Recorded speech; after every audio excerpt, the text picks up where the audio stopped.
Alhamdulillahi Rabbil Alamin. La louange est à Dieu, Seigneur des univers.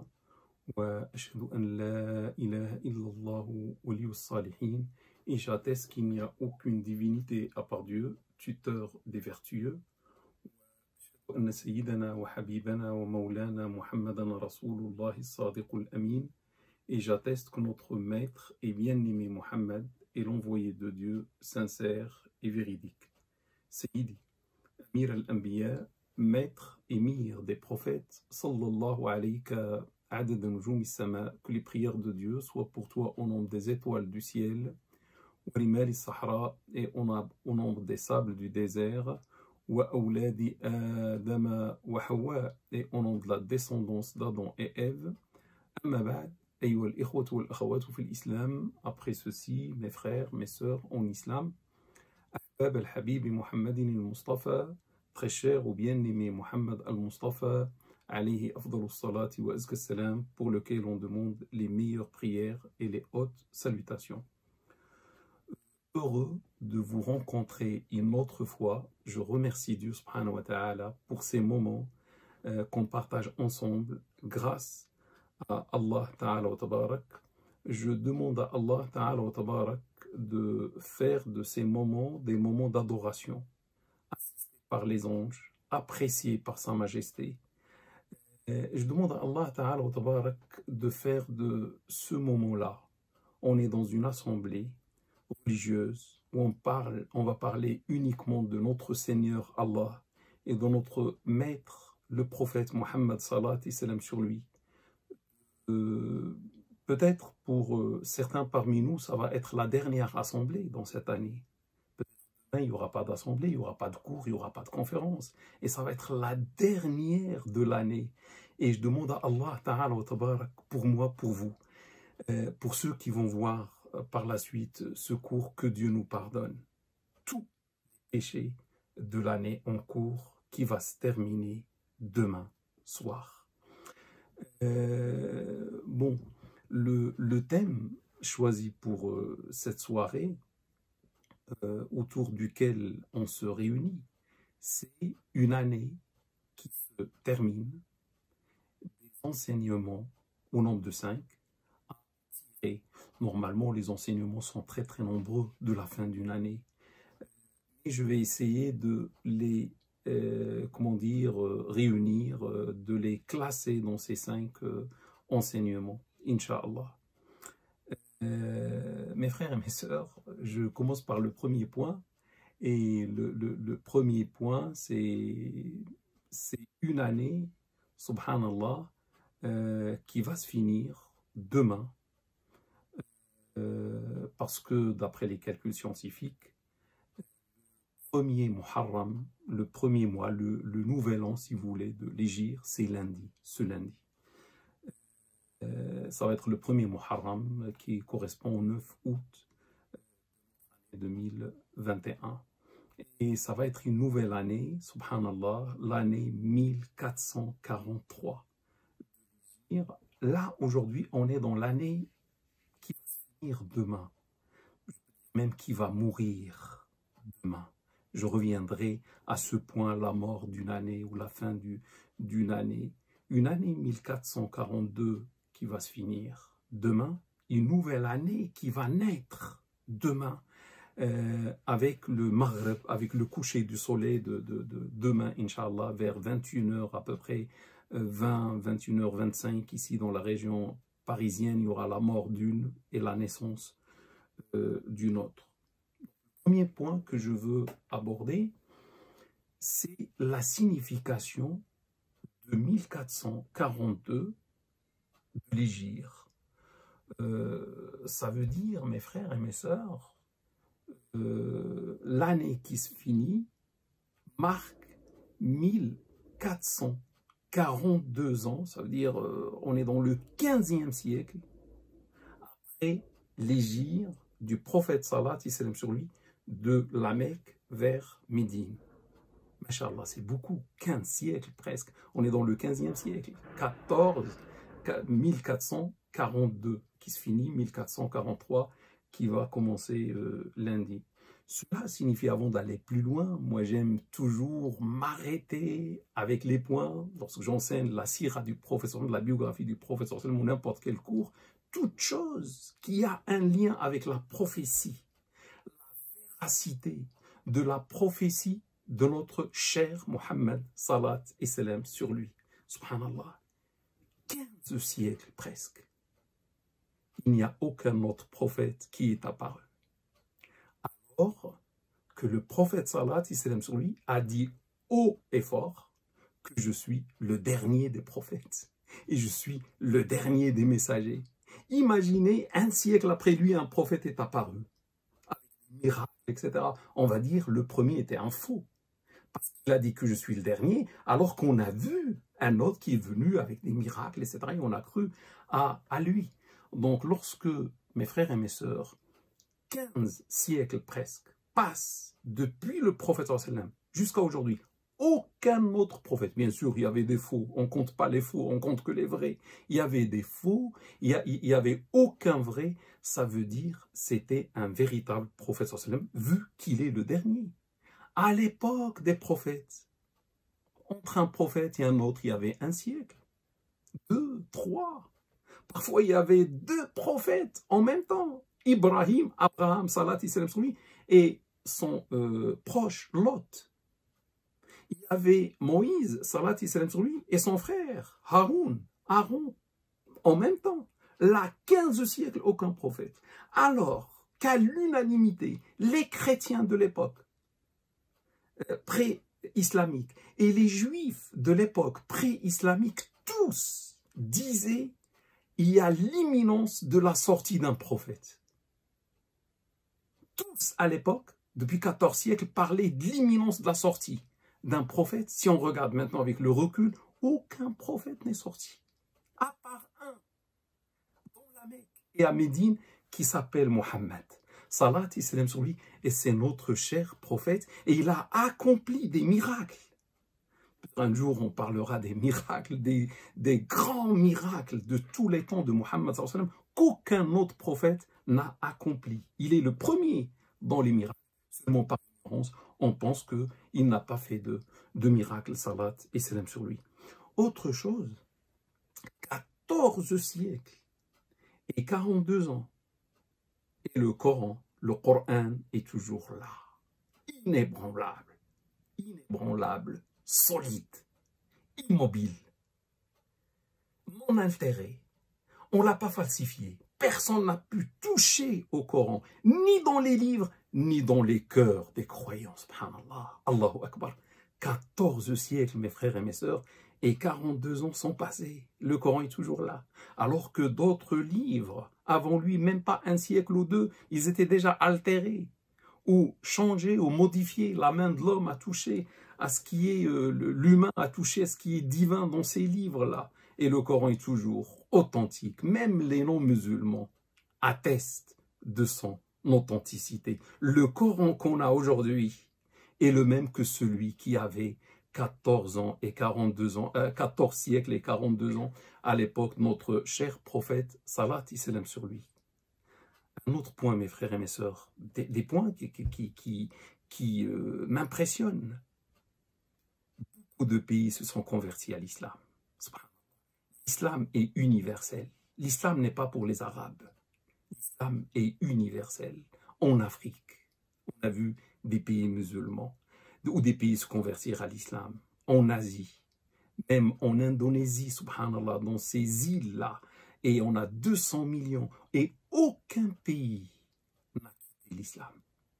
Tous les pays, Afrique, Moyen-Orient, l'Iran, l'Afghanistan, le Pakistan, les musulmans de l'Inde, les musulmans, subhanallah, tous pendant 14 siècles sont restés musulmans jusqu'à aujourd'hui, malgré les bouleversements, malgré les difficultés, malgré les problèmes, malgré les contraintes, malgré les guerres, malgré le colonialisme.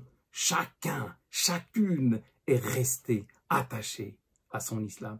Ça ne peut pas être le fruit d'un homme, inventeur d'une religion. Ça ne peut être que le fruit d'un soutien du ciel, d'un soutien de Dieu, subhanahu wa ta'ala, à sa belle religion, l'islam. Un autre point, je passe à la suite, un autre point quand je vois pendant 14 siècles, des chrétiens existent toujours dans le monde musulman. Personne ne les a chassés, personne ne les a tués. Des juifs dans le monde musulman. Ça montre cette tolérance de l'islam, cette bienveillance de l'islam, ce bon vivre ensemble dans les pays de l'islam sans contrainte, sans toucher aux minorités, en donnant les droits aux minorités, les droits à vivre pleinement leur religion et à avoir leur synagogue, à avoir leur église, etc. La preuve, il y a toujours des communautés chrétiennes et des communautés juives dans les pays musulmans, et tout cela montre que cet islam ne vient pas d'un homme, mais vient du Dieu et le Seigneur des hommes. Mes frères et mes sœurs, l'hégire, aujourd'hui on parle de l'hégire, là lundi ça va être l'anniversaire si vous voulez, l'année 1443 qui va commencer, 1442 ans sont déjà passés. L'hégire, c'était pas un voyage de luxe, l'hégire n'était pas un voyage touristique. On prend l'avion, on prend le TGV, on prend une voiture climatisée et on va vers comment dire, des étoiles, des hôtels de 5 étoiles, etc. Non, mes frères et mes sœurs, c'était quitter la Mecque pour aller vers Médine, à peu près 500 km de désert, de montagnes, etc. Des routes avec des barrages. On cherche les musulmans pour les torturer, pour les remettre vers la Mecque. La femme devait quitter sa patrie, quitter son travail, quitter sa maison, quitter parfois sa femme ou son mari, ou les enfants, et quitter tout ce qu'on a. Et on va vers une destination inconnue. On va vers Dieu, et on va vers son messager. L'hégire était un voyage vers Dieu et vers son messager, Salat et salam sur lui. On va vers un pays, Médine, où on n'a rien et on part les mains vides. On ne pouvait pas, à l'époque, il n'y avait pas des billets à prendre, c'était des biens, comment dire, qu'on ne pouvait pas prendre, la maison, les chameaux, etc. Et on ne pouvait pas faire un déménagement. Il fallait faire l'hégire en cachette, parfois pendant la nuit. Il faut changer le chemin, etc. Donc on prenait le minimum possible et on partait vers Dieu et son messager. L'hégire était un test, était une épreuve de la part de Dieu subhanahu wa ta'ala pour ces nouveaux croyants de la Mecque. Aimez-vous Dieu et son messager plus que vous-même, plus que la patrie, plus que les maisons, que la femme ou le mari, les parents, les enfants, le travail ou l'argent, ou bien vous aimez ces créatures plus que votre créateur. C'était difficile, c'était un examen difficile, c'était une épreuve difficile. Imagine, frères ou sœurs, aujourd'hui, on te dit, tu dois quitter la France, les mains vides. Tu laisses ta patrie, tu laisses ton travail, tu laisses l'argent, tu laisses ton quartier, ta maison, ta famille, et tu pars seul vers une destination où tu n'es sûr de rien. Qui parmi nous, mes frères et mes sœurs, va faire ça? Les compagnons du prophète, salat et salam sur lui, l'ont fait, et avec excellence, ils ont excellé. Tous sont partis, les uns après les autres. Chacun partait parfois seul, ou avec un petit groupe, etc. Et la dernière hégire, le dernier voyage, était celui de notre maître, Mohammed, salat et salam sur lui. Avec courage, il est sorti presque à minuit. 2 rangées étaient devant la maison, 2 rangées, des presque 40 jeunes qui, forts, solides, qui portaient leur sabre ou leur épée dans la main et qui voulaient le frapper d'un seul coup comme un seul homme pour mettre fin à Mohammed, salat et salam sur lui. Et là aussi, ce n'est pas un homme, rien que ça montre que c'était un vrai prophète. Parce qu'il est sorti de la porte de l'avant, d'après les livres de la Sira, d'après les historiens, il est sorti de la porte de devant, là où il y avait deux rangées qu'il attendait à minuit. Il est seul. Il n'est pas sorti de la fenêtre. Il n'est pas sorti de la porte de l'arrière. Il n'est pas sorti par le haut pour partir vers les voisins, etc. Il est sorti devant eux. Ils avaient les yeux ouverts. Ils regardaient, subhanallah, et Dieu leur a enlevé la vue. Ils voyaient, ils regardaient sans voir. Donc il est sorti devant eux, ils ne l'ont pas vu. Alors que les yeux étaient ouverts. Et il a pris de la terre. Allahumma salli wa sallim wa barik ala Sayyidina Muhammad. Salat et salam sur lui. Regardez son courage. Si j'étais à sa place, je prendrais la fuite.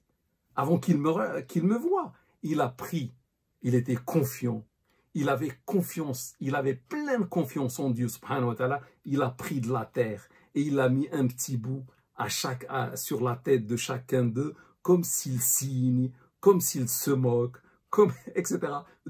Pour leur dire, je suis passé devant vos yeux et vous n'avez rien vu parce que celui qui vous a donné la vue, maintenant il a dit à votre regard ou à vos vues de ne plus voir. La ilaha illallah. Et après il est parti pour rester trois nuits dans la grotte. Je ne vais pas refaire l'histoire. En tout cas, mes frères et mes sœurs, cette hégire était la première des victoires, était la mère des victoires. Après l'hégire, les victoires vont se succéder, subhanallah. Une victoire, pourquoi?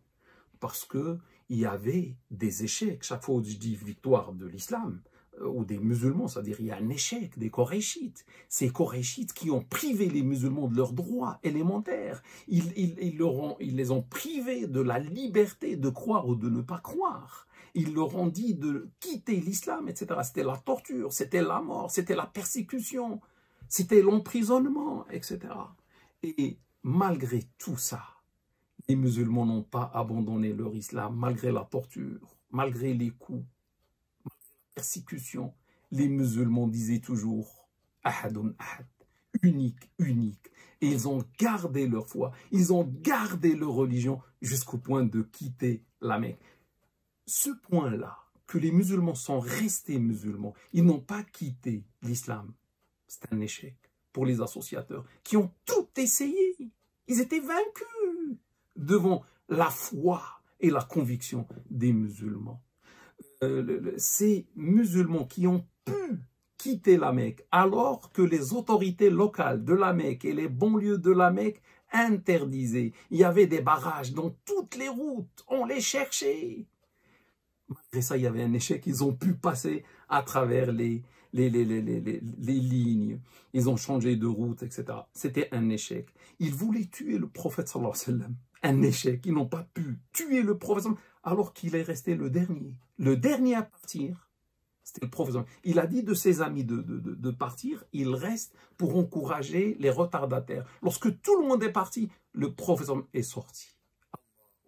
Si c'était un faux prophète, wallahi, il sortirait le premier. Qu'est-ce qu'il va faire chez des associateurs qui voulaient sa mort? Il va partir le premier, on va l'encourager à partir. Il est parti le dernier, c'est-à-dire il a confiance totale en Allah, comme quoi aucune créature ne peut le toucher. Il est protégé par Allah Ta'ala, comme Dieu lui a dit ça, ou lui avait dit ça dans un verset coranique. Et Dieu te protège des hommes.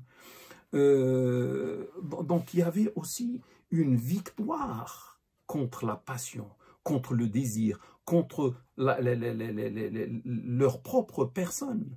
Parce que quand même, pensez-vous, mes frères et mes sœurs, que c'est facile de dire comme ça à des gens, vous allez, moi, le prophète, je vais vous demander de quitter vos biens, vos richesses, vos terres, vos maisons, vos femmes que vous aimez, vos enfants, vos parents, et vous allez partir, je vous dis de partir. Imaginez, personne ne bouge. Ça va être la défaite du prophète sallallahu alayhi wa sallam. Là, on voit que c'était un véritable prophète. C'est-à-dire c'est Allah qui a donné le courage nécessaire à ces musulmans, qui a aidé, qui a facilité, qui est venu en aide à ces musulmans pour accomplir un miracle. Quel homme va te dire, aujourd'hui, quitte la France et tu vas quitter la France? Jamais de la vie. Allahumma salli wa sallim wa barik ala Sayyidina Muhammad. On doit avoir tout cela, mes frères et mes sœurs, présent à nos esprits en vivant l'anniversaire de l'Hégire, en vivant ce lundi, le nouvel an. Le nouvel an, c'est un miracle, c'est une victoire. Ce sont des héros, des hommes et des femmes, et des enfants, des vieillards, des malades, des esclaves, qui ont fait cette vague d'Hégire de la Mecque. Que Dieu les récompense de la meilleure des manières, parce que leur victoire était la mère des victoires, la première des victoires. Après, lorsqu'ils vont être à Médine, ils vont avoir leur État. La première fois, l'islam a un État. Ils sont libres de faire ce qu'ils veulent dans ce nouvel État. Et là, il va y avoir, après 2 ans, la première bataille de Badr. Et bizarrement, le miracle qui se réalise une autre fois, 300 musulmans à pied vont gagner, vont vaincre 1000 associateurs dans la rencontre de Badr. Une deuxième gifle pour les associateurs de la Mecque. Allahu Akbar.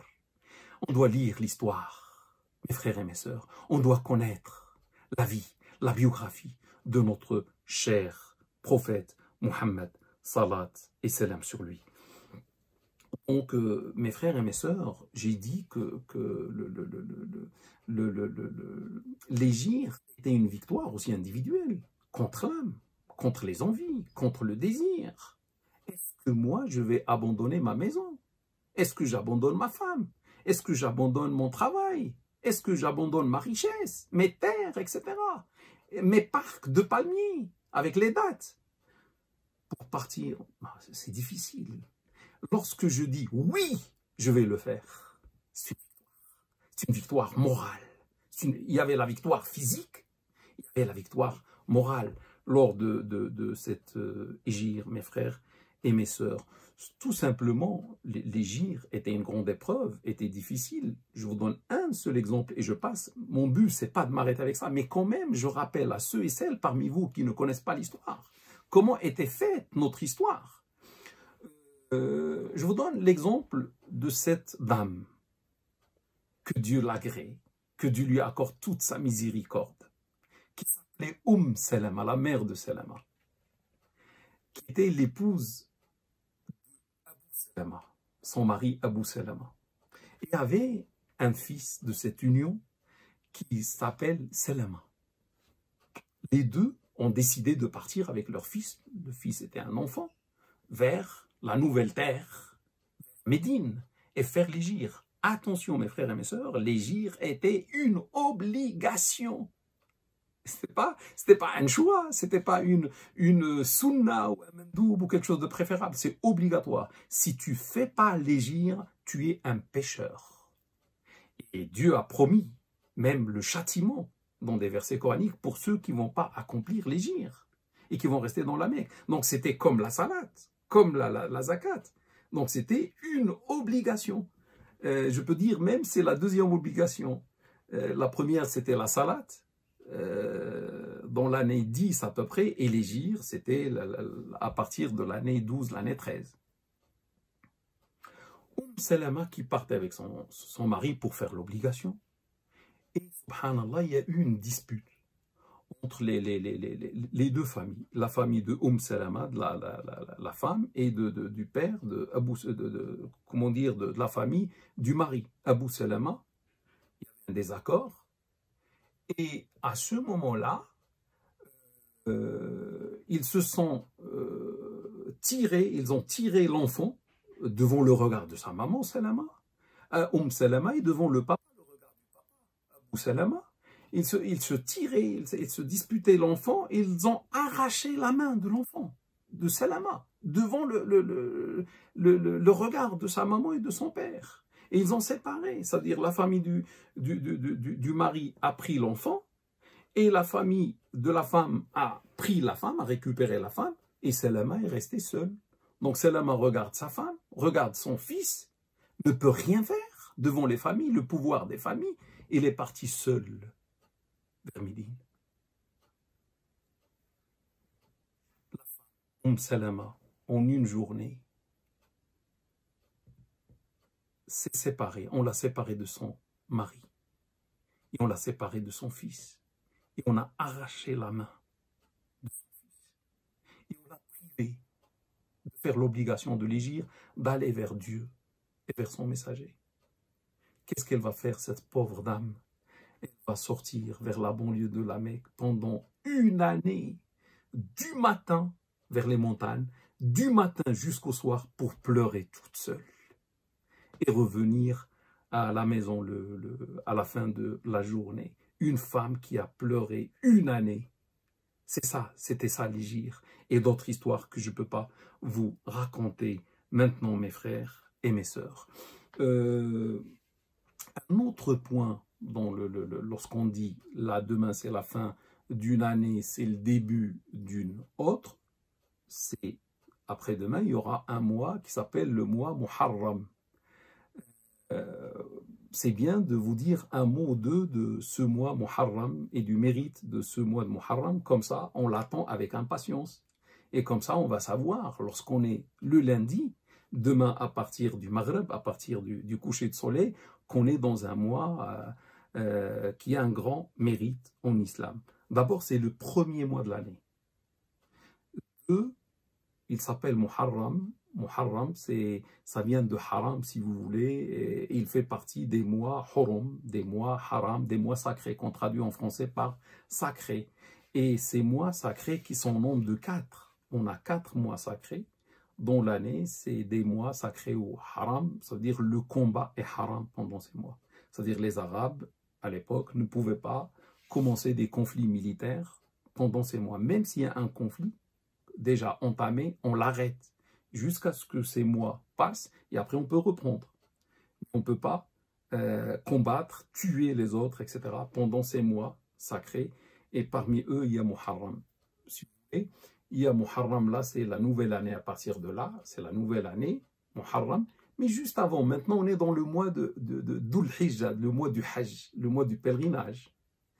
Et avant lui, c'est le mois de Dhul Qa'dah. Ces 3 mois sont hurum, sont sacrés. Si on réfléchit pourquoi, parce que les Arabes à l'époque, d'abord il y avait beaucoup de guerres, beaucoup de batailles, beaucoup d'attaques, de vengeance entre les Arabes qui s'entretuaient. Et tout le temps, on peut pas, il n'y avait pas la sécurité pour voyager. On risque d'être tué ou capturé pour être rendu à l'esclavage, etc.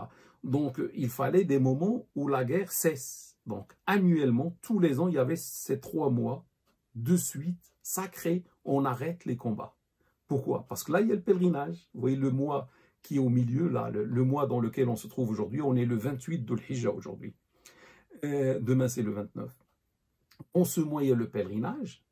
Et les gens ont entamé le pèlerinage à partir du mois de Dhul Qa'dah. Pour être au pèlerinage là, on vient à peu près un mois de voyage, 15 jours, 20 jours de voyage, on venait là. Donc Dieu a demandé que les combats cessent, c'est un mois sacré, c'est un mois haram si vous voulez. On arrive là, on va rester presque un mois pour le pèlerinage. Et après, l'année est finie. Lorsqu'on finit le mois, par exemple aujourd'hui le 28, on va commencer à repartir vers les lieux où on vit, nos pays, etc. Donc il nous faut ce mois pour revenir en sécurité, sans la guerre, etc. C'est pour ça qu'on a ces 3 mois. On a un 4e mois sacré qui est le mois de Rajab. Le mois de Rajab, c'est celui qui est avant Sha'ban, qui précède Ramadan. C'est le 7e mois de l'année, si vous voulez. Lui aussi, c'est un mois sacré. Pourquoi? Pour ceux qui vont vouloir faire une umrah, un petit pèlerinage au milieu de l'année. Il n'y a pas de guerre, donc ils peuvent se déplacer vers la Mecque, faire leurs 3 jours, 4 jours, une semaine de umrah et revenir chez eux. En tout cas, d'après un avis de l'imam al-Hassan, beaucoup de savants, ce mois est le meilleur des mois hurum, le meilleur des mois sacrés et le mois qui va commencer ce lundi. Le prophète Salat et salam sur lui dit le meilleur des mois hurum, ou le meilleur des mois, tout simplement, c'est-à-dire après le mois de Ramadan, le meilleur des mois est celui que vous appelez le mois de Dieu, le mois Muharram, rapporté par Nasa'i, par Ahmed et par d'autres. Donc là, le prophète sallam a lié ce mois-là qui va commencer après-demain, le mois Muharram, c'est le mois de Dieu. On n'a pas dit d'un autre mois, parmi les 12 mois de l'année lunaire, ou l'année de l'Hégire, un mois de Dieu. Et lorsque le prophète sallam attribue un mois à Dieu, c'est-à-dire il a beaucoup de mérite, c'est comme, comme Dieu lorsqu'il dit dans un hadith, et le jeûne m'appartient, ou le jeûne est pour moi. C'est-à-dire de toutes les adorations, et le hadith est unanimement authentique, Dieu s'est attribué le jeûne. Ça veut dire qu'il a fait du jeûne une grande adoration, si vous voulez, et il a fait de ce mois un grand mois, le mois le Muharram. Dans un hadith rapporté par l'imam Muslim, le prophète sallam a dit le meilleur jeûne après le mois de Ramadan est celui du mois de Dieu, Al-Muharram. C'est-à-dire après le Ramadan, on connaît que le Ramadan c'est un mois de jeûne. Il nous dit le meilleur jeûne après celui du Ramadan est celui qui se fait pendant le mois qui va commencer lundi. Le mois, il a dit le mois de Dieu, le mois Muharram. Sachez aussi, mes frères et mes sœurs, que pendant ce mois Muharram, Dieu a sauvé un grand prophète, salat et salam sur lui, c'est Moïse, salat et salam sur lui, de la tyrannie pharaonique. Et il y a eu la victoire de Moïse et les siens, les fils d'Israël, contre le pharaon et ses soldats. Ils ont traversé un autre miracle, une autre égir, si vous voulez. Et la mer s'est ouverte, la mer Rouge, et ils ont traversé la mer Rouge. Lorsqu'ils étaient rattrapés par Pharaon et ses soldats, Dieu a refermé la mer Rouge sur eux, ils sont morts. Et c'était dans ce mois qui va venir, le mois qui va commencer, le mois de Muharram, et c'était le jour 10. 10 en arabe, on dit Ashir, du coup on dit Ashura, c'est le jour de Ashura. Et le prophète sallam, en arrivant à Médine, il a jeûné ce jour de Ashura pour remercier Dieu subhanahu wa ta'ala qui a sauvé Moïse et les fils d'Israël. Et il a demandé à ses compagnons de jeûner ce jour, c'est unanimement authentique. Et il a dit que celui qui jeûne ce jour de Ashura, c'est le 10e, ça va correspondre au mercredi 18 août. Mercredi 18 août, Dieu lui pardonne l'année d'avant, ça veut dire l'année 1042. Si on jeûne le jour de Ashura prochain, on aura tous les péchés de l'année en cours 1442, les péchés qui seront pardonnés par Dieu subhanahu wa ta'ala. Le hadith est rapporté par l'imam Muslim. Entre parenthèses, mes frères et mes sœurs, le mois actuel là, le mois qui va se finir demain, c'est le mois du pèlerinage. Les musulmans étaient solidaires à un prophète et son fils, à Ibrahim, Abraham, salat et salam sur lui, son fils Ismaël, salat et salam sur lui. On a égorgé un mouton le jour de la fête. Et c'est le 10e, subhanallah, subhanallah, gloire et pureté à Dieu. Le 10 du mois de Dhul-Hijjah, c'est la fête, et les musulmans normalement font le sacrifice à l'image d'Abraham et du fils Ismaël qui a été remplacé par un mouton. Et c'est une solidarité, c'est un sacrifice. Et subhanallah, dans le mois qui suit, le mois qui vient lundi, c'est le mois du Muharram, on marque une autre solidarité. Mais cette fois-ci avec un autre prophète, avec un autre messager, Moïse, salat et salam sur lui, on jeûne pour remercier Dieu, subhanahu wa ta'ala, qui a sauvé Moïse et les fils d'Israël. Vous voyez, c'est ça l'islam. La beauté de l'islam, c'est une religion de solidarité avec toutes les communautés qui nous ont précédés. Mes frères et mes sœurs, le mois comment dire, de Muharram est marqué par deux grandes adorations. J'ai parlé du jeûne de Ashura. On a parlé aussi que c'est le meilleur mois de jeûne après Ramadan pour ceux qui veulent jeûner, mais c'est aussi un mois de zakat. Pendant ce mois, c'est pas obligatoire, mais les musulmans par habitude ont fixé en quelque sorte le mois de Muharram pour donner la zakat. Le Muharram, c'est le 1, si vous voulez, c'est janvier chez les Français. Donc chez nous, c'est Muharram, c'est le premier mois. Pourquoi on n'attend pas le 3e pour donner la zakat? Pourquoi on n'attend pas le 10e? Pourquoi on attend? Non, c'est par amour de donner aux pauvres, par amour de montrer les bons actes à Dieu dès le début de l'année, par amour de dire, de se hâter à faire, à accomplir l'obligation de la zakat. On ne va pas attendre le 3e mois, dès le 1er mois. Et même le jour de Ashura, on va donner la zakat, c'est pas obligatoire. Mais les musulmans, surtout les maghrébins, le font, d'autres donnent la zakat au mois pendant le mois de Ramadan, d'autres pendant le mois de Rajab. Mais beaucoup de musulmans le font pendant ce mois. Donc vous voyez le bienfait de ce mois de Muharram. Mes frères et mes sœurs, dans ce premier point, je vous ai donné une idée de l'hégire, les 1442 ans, le mois Muharram. Et maintenant, mes frères et mes sœurs, je passe à un deuxième point. Deuxième enseignement de, comment dire, du moment par lequel on passe aujourd'hui. C'est vrai, on voit l'année qui va se finir demain. On est témoin, on assiste à cela. On a vu d'autres années. On a vu la fin d'autres années avant celle-ci. Il y a parmi vous celui qui a 20 ans, il y a celui qui a 30, celui qui a 40. Donc il a vu pas mal de fois la fin de l'année. Bon, est-ce qu'on fait attention, on ne fait pas attention? C'est bien d'être attentif, mes frères et mes sœurs.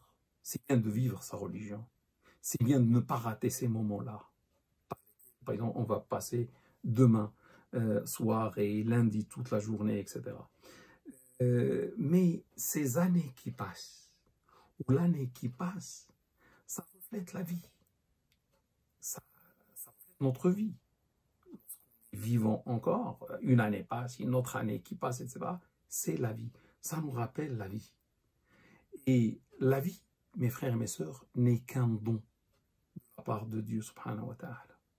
Et subhanallah, la chose qu'on aime le plus dans cette vie ici-bas, c'est la vie. Il n'y a pas un bienfait comme la vie. Mais si on aime la vie,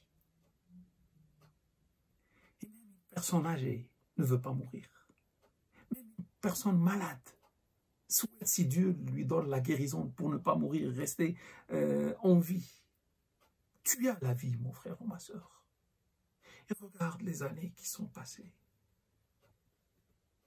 Et regarde combien de jours tu t'es réveillé. Et combien de semaines, combien de mois tu as vécu. Combien d'années tu as vécu. Est-ce qu'on ne doit pas rendre grâce à Allah qui nous a donné la vie, qui nous a offert la vie. Et par la vie, il nous a invités dans son beau royaume. Ce premier monde, la vie ici-bas. Souvent, mes frères et mes sœurs, on profite de la vie qui ne nous appartient pas, qui ne nous appartient pas, qui appartient à Dieu. Et après, on fait de la vie ce qu'on veut, nous, au lieu de faire ce que Dieu veut. Dieu nous a souligné ça dans un verset coranique. Il a dit « Wa ma khalaqtul jinna wal insa illa liya'budun » Je n'ai créé les djinns et les humains que pour qu'ils m'adorent. Subhanallah. Dieu nous a donné la vie, nous a permis de vivre une année, une deuxième et troisième, et des années, subhanallah. Pourquoi? Pour faire ce qu'on veut.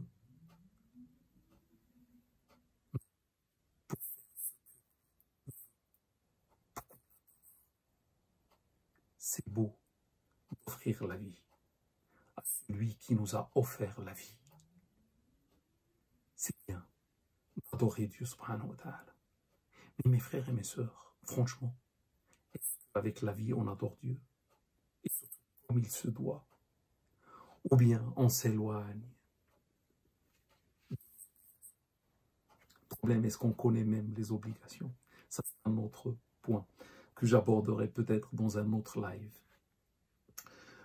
Mes frères et mes sœurs, je veux m'arrêter avec l'année 1442. Une année, 1442, je vous rappelle, c'est 354 jours. J'aurais pu poser la question, combien fait une année lunaire? Vous allez me dire 365. Non, c'est pas 300. Ça, c'est l'année solaire, 365. L'année lunaire est inférieure approximativement à l'année solaire de 11 jours. Donc, ça fait 354. Mais 354, ça fait combien? Ça fait 50 semaines. Ça fait 50 vendredis, subhanallah. Frère ou sœur, est-ce que tu as assisté aux 50 vendredis? Obligatoire pour les hommes. Mais avant d'oublier, 354 jours, une année, 1442, tu sais il y a combien de salats obligatoires? 5 par jour. Si on fait 5 fois les 354, 1770 salats. C'est 1000. C'est pas 100, c'est pas 50. 1770 salats. Dans l'année qui vient, qui va se finir demain. 1770, mes frères et mes sœurs. On a bien fait ces salats. On a prié à l'heure. Les 1770. Est-ce qu'on s'est concentré dans la salade? Est-ce qu'on a senti qu'on est devant Dieu? Est-ce qu'on a parlé avec Dieu dans la salade? Ou est-ce qu'on a pensé à la vie ici-bas, à notre chair bien-aimée, la vie ici-bas, nos désirs, plaisirs, même dans la salade? Sachez aussi, mes frères et mes sœurs, que, bon, si on fait les 354 fois 24, ça donne le nombre d'heures. Bon, je trouve, j'ai enlevé les heures du sommeil. J'ai pris que les 2 tiers. Chaque fois que je fais fois 2 tiers, j'enlève 1 tiers pour le sommeil. 8 heures à peu près. Bon, il y a ceux qui dorment que 6 heures ou 7. Moi, j'ai mis 8 par excès. Donc, il me reste 660 heures. Et Dieu va nous poser des questions sur tout ça le jour de la résurrection. Pourquoi je cite ça? C'est les questions qu'on va subir de la part de Dieu le jour de la résurrection. Ça fait 339 840, à peu près 340 000 minutes, fois 60, ça fait 20 millions, presque 400 000 secondes. Mais 20 millions, là on arrive à des millions. 1 million 400 000 secondes de questions. Parce que dans une seconde, je peux insulter. Dans une seconde, je peux dire un mauvais mot, un gros mot. Dans une seconde, je peux regarder, faire un regard interdit, regarder quelque chose que je ne dois pas regarder. Je peux avoir une pensée mauvaise. Je peux dire quelque chose de mal. Je peux faire le mal. En une seconde, je peux voler, je peux tuer, je peux... Que Dieu nous préserve. Donc, si Dieu ne juge, ça va être sur les 20 millions de secondes. Oh, ma soeur, l'année va partir demain. L'année va mourir demain. Il lui reste moins d'une journée, moins de 24 heures. Et ça va partir avec tout ça. Si on regarde comme ça, mes frères et mes sœurs, l'année qui va se finir et tout ce qu'on a fait. Est-ce qu'on était des bons musulmans? Est-ce qu'on était des mauvais? Est-ce qu'on pense à ça? Est-ce qu'on ne pense même pas à ça? Et si on ne pense pas à ça, c'est grave. Ça veut dire on a oublié. Et Dieu nous dit وَلَا تَكُونُوا كَالَّذِينَ نَسُوا اللَّهَ فَأَنْسَاهُمْ أَنفُسَهُمْ أُولَئِكَ هُمُ الْفَاسِقُونَ. Et ne soyez pas comme ceux qui ont oublié Dieu. Et Dieu leur a fait oublier leur propre personne. Ce sont ceux-là, les pervers. Il y a celui qui est dans l'oubli. Que Dieu nous protège. Que Dieu guide nos frères et nos sœurs, les musulmans et les musulmanes, et que Dieu guide même l'humanité toute entière vers cette belle religion, l'islam.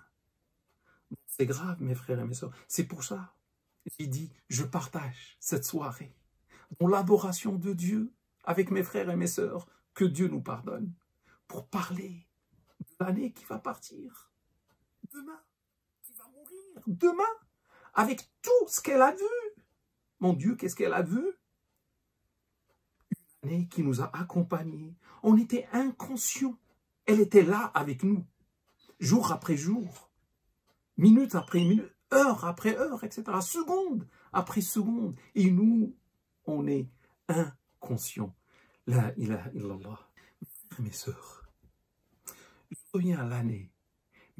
Ne pas parler de la vie. La vie qui est un ensemble d'années. Bon, si vous voulez, j'ai choisi le prophète salat et salam sur lui. Un homme, une femme qui va vivre exactement l'âge, vécu l'âge du prophète, 63 ans. 63 ans, j'enlève 14 ans à peu près en moyenne pour l'homme ou la femme pour atteindre la puberté. Parce que, alhamdoulilah, merci Allah, avant les 14 ans, avant la puberté, on n'est pas responsable. On commence à devenir responsable, homme ou femme, à partir de la puberté.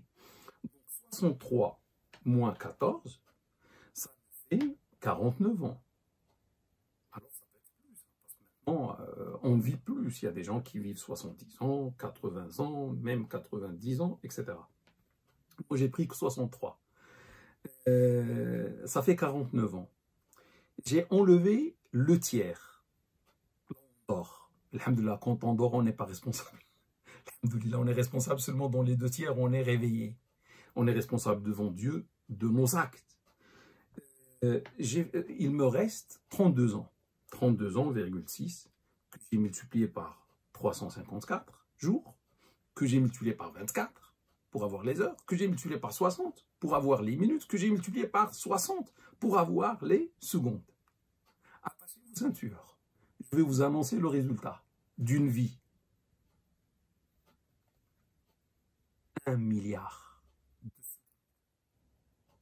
Et on a dit dans une seconde, on peut voler, on peut insulter, on peut dire du mal, on peut faire du mal. Une seconde. Une seconde. La ilaha illallah. Vous savez, mes frères et mes sœurs, c'est le jour de la résurrection.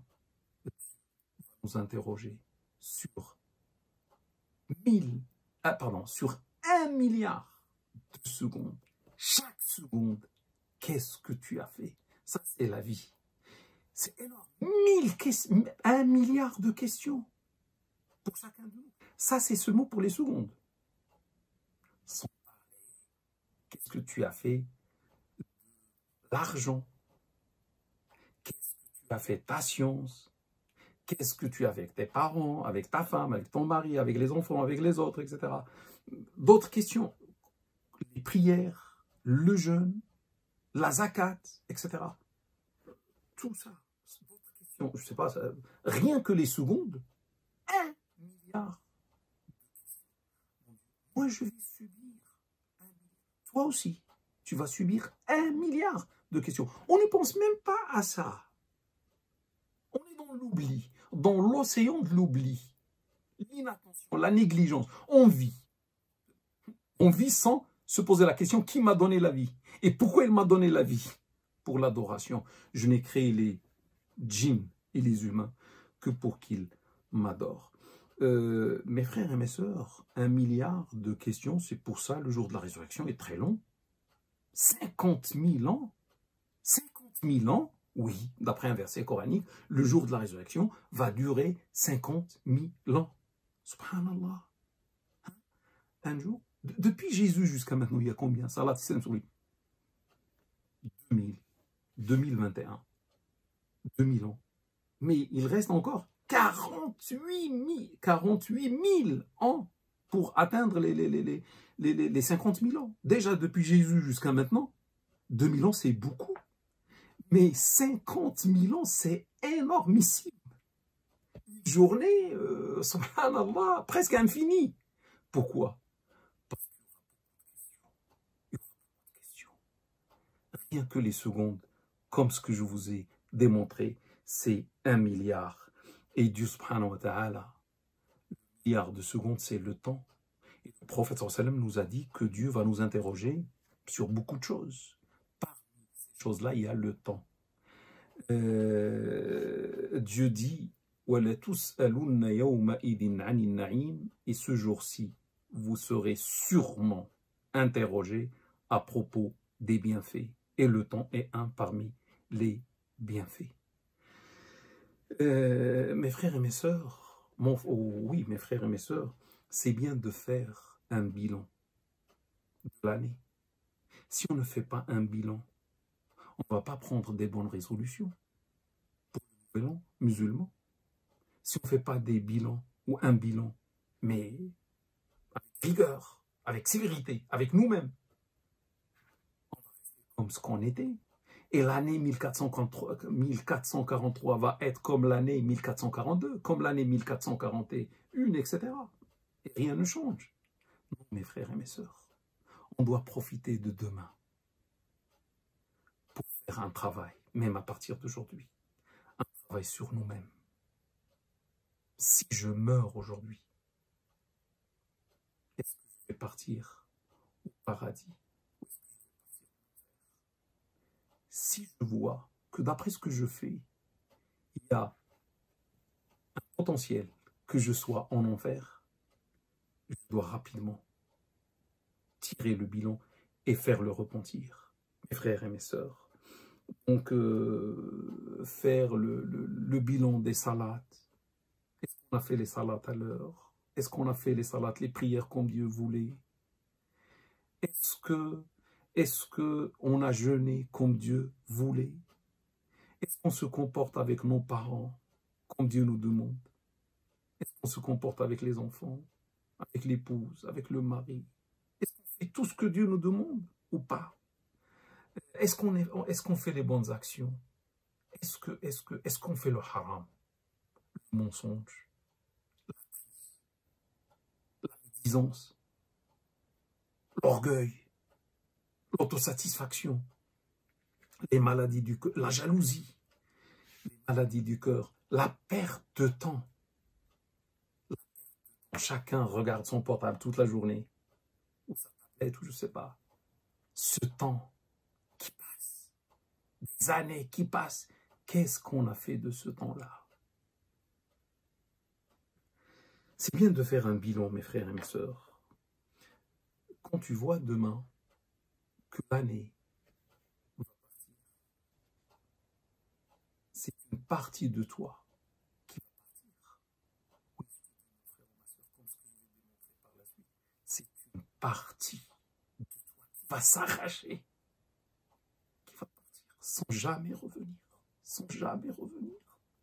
Mon frère ou ma sœur, l'année 1442 ne reviendra jamais dans ta vie. Elle ne reviendra qu'un jour, mais après la mort de nous tous. Elle viendra pour témoigner entre les mains de Dieu, subhanahu wa ta'ala, de tout ce qu'elle a vu, de bien ou de mal. Cette année va partir demain, avec le maghrib, avec le coucher du soleil. C'est bien d'être attentif à tout cela. C'est pour ça, mon frère ou ma sœur, essayons de faire le repentir. Essayons de faire l'istighfar demain.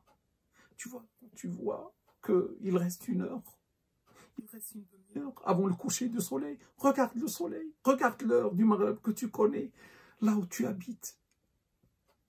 Isole-toi. Mets-toi avec Dieu, subhanahu wa ta'ala. Regarde ce que tu as fait pendant l'année. Tu vas être saisi de la pudeur, par la pudeur, la honte vis-à-vis de celui que tu te trouves entre ses mains. Tu es le serviteur, il est le maître. Il t'a donné une année, qu'est-ce que tu as fait d'une année? 20 millions de secondes, qu'est-ce que tu en as fait? Tu peux pleurer entre les mains de Dieu, subhanahu wa ta'ala. Il est le miséricordieux, on peut pleurer, on peut insister, qu'il nous pardonne. Seigneur, pardonne-nous.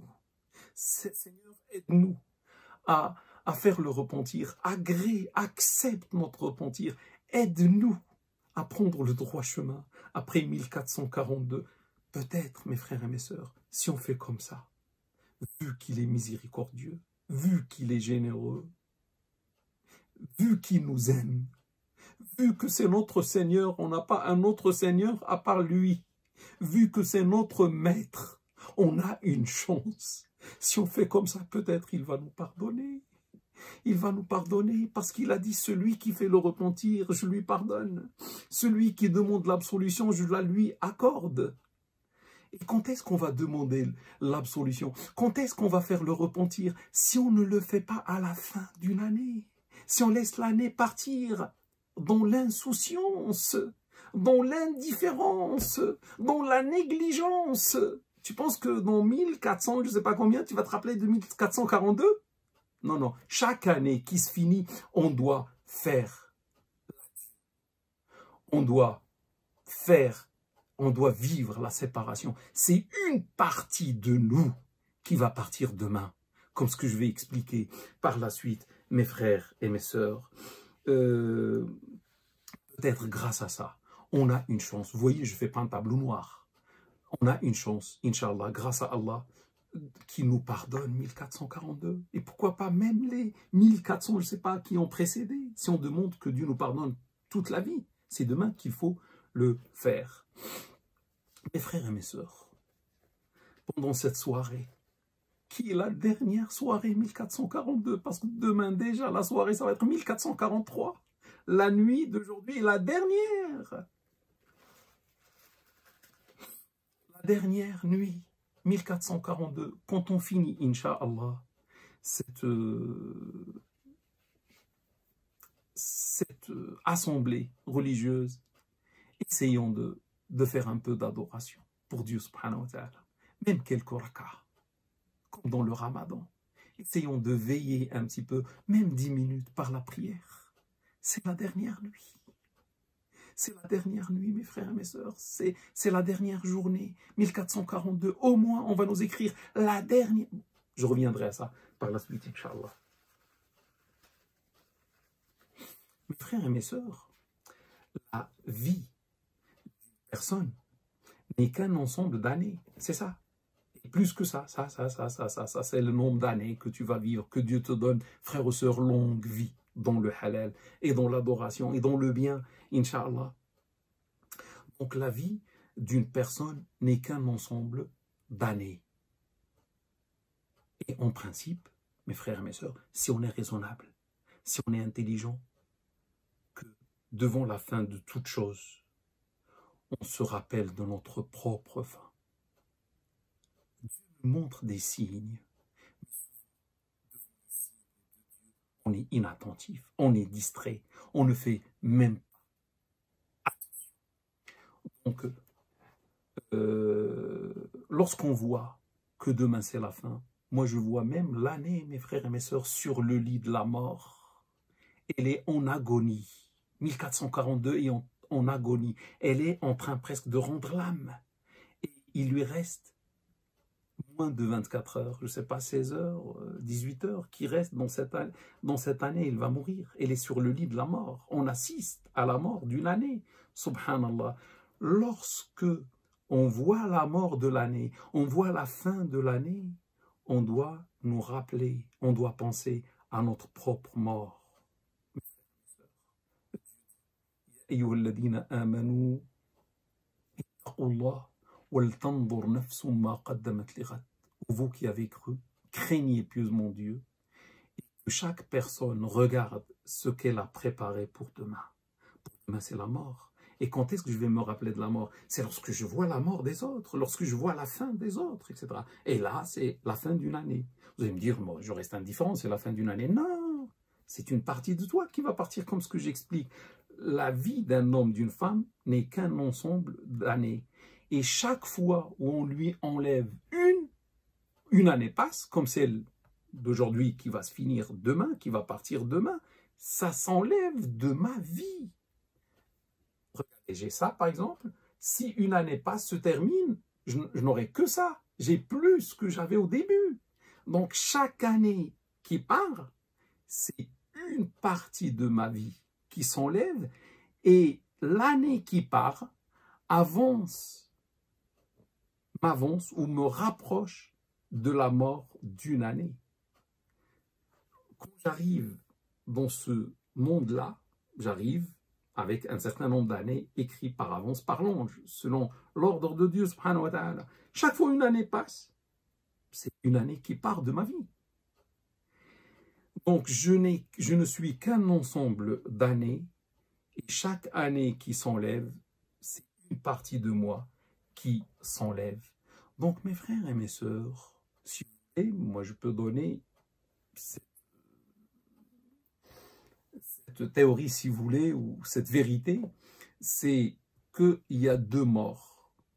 Il y a une mort partielle, il y a une mort totale de chacun de nous.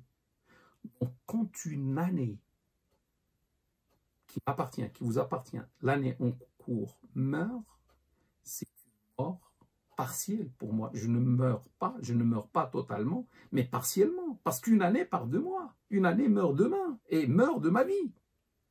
C'est une mort partielle. Il y a la mort totale ou la mort définitive, c'est lorsque toutes mes années meurent, à ce moment-là, je meurs moi aussi.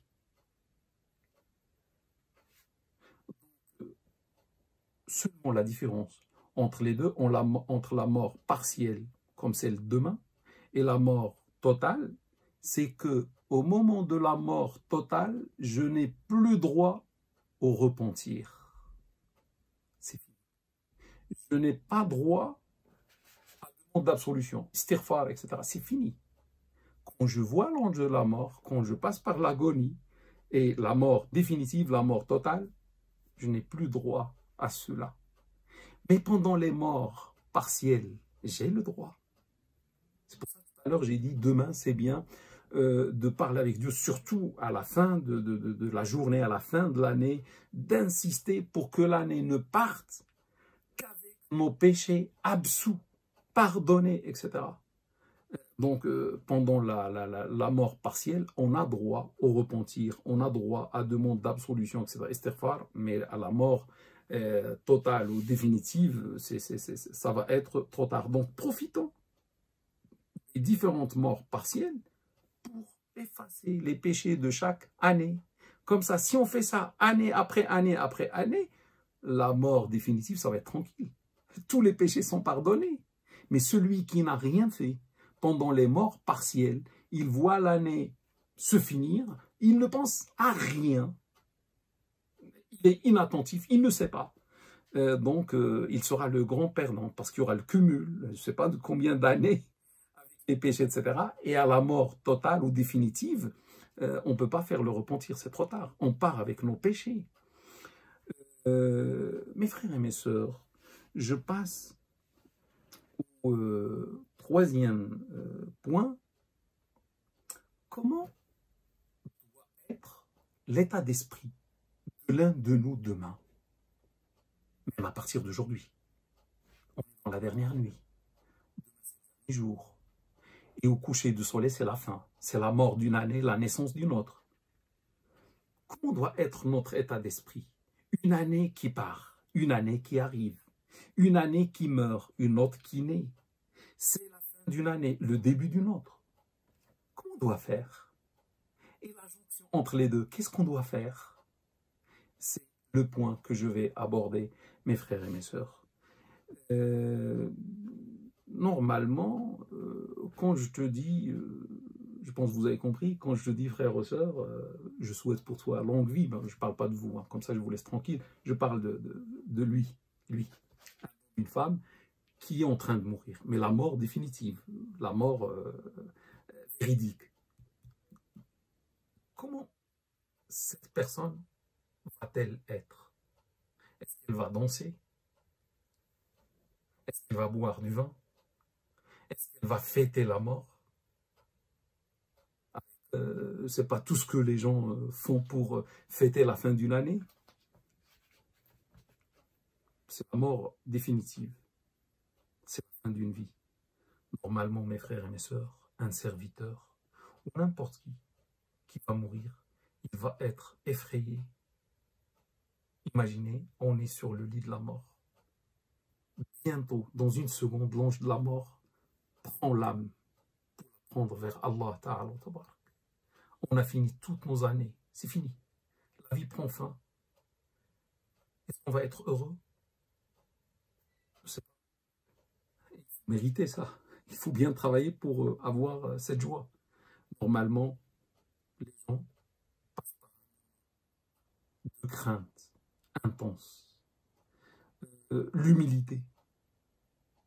La personne qui est en train de mourir oublie la vie ici-bas, oublie l'argent, oublie les désirs, oublie tout. Et on va lui dire, lève-toi, danse. Elle va danser, non, elle va nous regarder avec méchanceté. Elle va peut-être même nous insulter. Est-ce que la personne devient humble? La personne s'interroge. Les interrogations de la fin d'une vie. Qu'est-ce que je vais devenir? Qu'est-ce que j'ai fait dans mon passé? Elle est en train de regarder sa vie, elle est en train de regarder les années qui défilent rapidement, ce qu'elle a fait comme haram, etc., etc. Il y a le regret. Il y a l'espoir aussi. Si on est croyant, un peu d'espoir. On espère que Dieu nous pardonne, etc. Donc, ce qu'on fait, mes frères et mes sœurs, au moment de la mort définitive, on doit le faire à chaque mort partielle. C'est une mort. Ça, c'est partiel et ça, c'est total. Donc, pourquoi, pendant la mort définitive, chacun a la crainte, on ne parle plus, on est dans le souci, on a l'humilité, on ne pense plus à la vie. Et subhanallah, lorsqu'il y a la fin d'une année, on voit des gens qui dansent, qui... Alors c'est une mort partielle. Je parle des musulmans hein, qui fêtent la fin de l'année, comme d'autres. Donc normalement, ce n'est pas un moment c'est pas un moment où on va faire le haram quand même.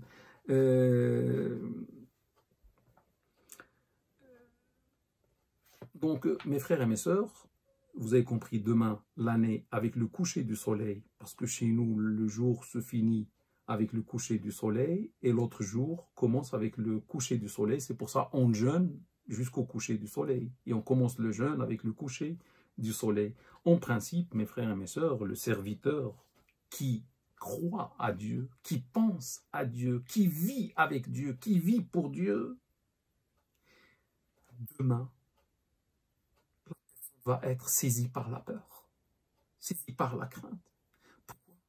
Parce qu'une année s'achève, une année va partir vers Dieu subhanahu wa ta'ala, et Dieu va voir l'œuvre. Moi je suis serviteur, lui il est le maître, et comment il va voir mon œuvre? Annuelle, pendant une année, 20 millions de secondes. Qu'est-ce que j'ai fait pendant 20 millions? J'ai fini. Imaginez, je suis un serviteur, il y a mon maître, autrefois, je travaille dans cette chambre-là, il m'a demandé de faire la peinture, il m'a demandé, je ne sais pas, j'ai fini l'œuvre, le maître arrive. Être heureux, je commence à danser, je vois. À faire la fête, j'ai peur. S'il regarde, une erreur, je vais me taire. Je vais me concentrer. Qu'est-ce que le maître va me dire à propos de mon travail? Demain, une année s'achève. Une année va se finir.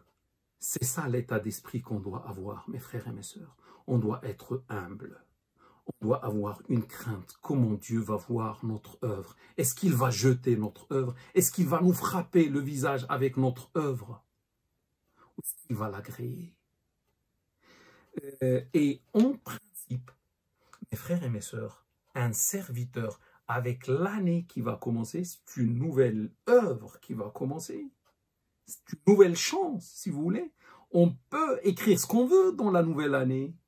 Est-ce qu'on peut écrire? On peut écrire de belles choses, comme on peut écrire de mauvaises. Chacun choisit ce qu'il veut, chacun est libre. Et chacun est responsable devant Dieu parce qu'il est libre. Normalement, un serviteur, lorsqu'on lui donne un chantier, lorsque son maître lui donne un nouveau travail, il va essayer de montrer le meilleur de lui-même à son maître. Il va commencer avec activité, avec énergie de travail.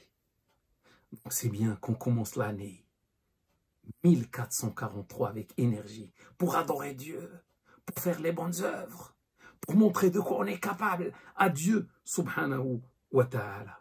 C'est l'état d'esprit d'un serviteur lorsqu'il finit une œuvre et il a peur du regard du jugement du Seigneur, et lorsqu'il commence une œuvre et il veut montrer du bien à son maître. Bien sûr, mes frères et mes sœurs, on voit des gens qui fêtent demain soir, l'année qui part, qui vont faire la fête.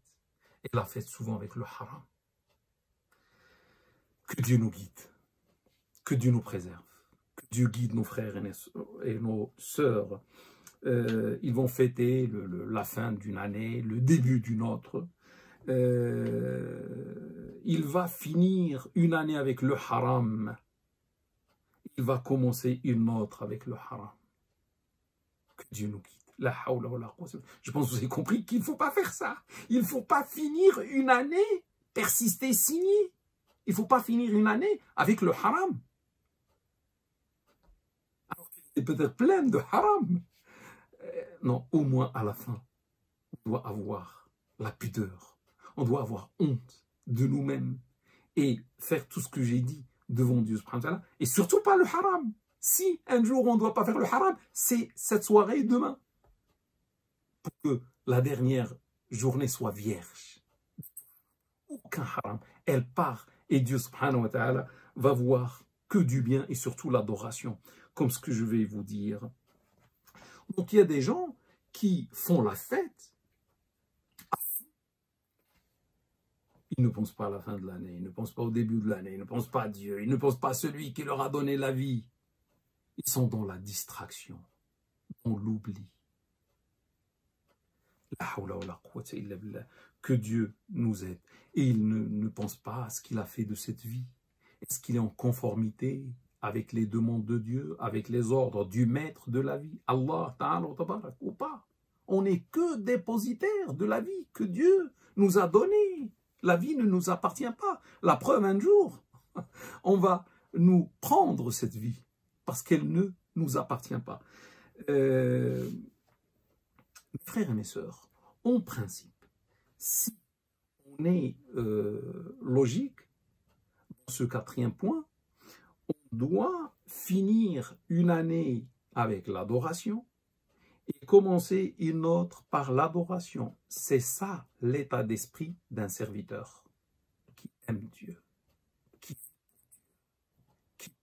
à Dieu, qui tremble devant l'idée d'oublier Dieu subhanahu wa ta'ala. Pourquoi, mes frères et mes sœurs, on finit une année avec l'adoration? C'est toute la journée de demain, etc. Pourquoi? L'espoir qu'avec cette adoration de la fin, Dieu nous pardonne les péchés de toute l'année 1442. Parce qu'il est infiniment miséricordieux. Quand tu vas t'intéresser, quand tu vas revenir à lui, quand tu vas parler avec lui, quand tu vas l'adorer, etc., il est sensible à tout ça. Il va te pardonner. Parce qu'il est généreux, il est miséricordieux. Et pourquoi on commence la nouvelle année par l'adoration et non pas par le haram? Pourquoi on commence par l'adoration? Comme ça, Dieu nous bénit toute l'année à venir. Si on fait l'adoration pendant cette soirée et demain, Dieu nous pardonne l'année en cours, 1442. Si demain soir, on adore Dieu et le premier jour, lundi, on adore Dieu, Dieu, Inch'Allah, par sa miséricorde, va nous bénir toute l'année à venir. L'adoration, c'est quoi? L'adoration, vous la connaissez, c'est l'évocation, c'est la récitation du Coran, c'est la salat, c'est le jeûne, c'est l'aumône, etc., etc., etc., les bonnes actions, etc. Mes frères et mes sœurs, celui qui peut finir l'année demain par le jeûne, qu'il le fasse. C'est le dernier jour. On est dans la dernière nuit. Si vous avez la force, si vous pouvez faire maintenant l'intention. Seigneur, cette dernière journée, parce que parmi les meilleures adorations, c'est le jeûne. On l'a dit. Dieu a dit, le jeûne m'appartient, ou le jeûne est pour moi. La meilleure adoration, c'est le jeûne. On jeûne demain, si on peut, c'est pas obligatoire.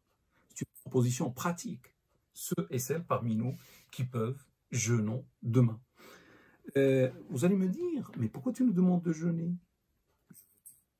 Le prophète Salat, salam sur lui, jeûnait souvent lundi et jeudi. Vous le savez.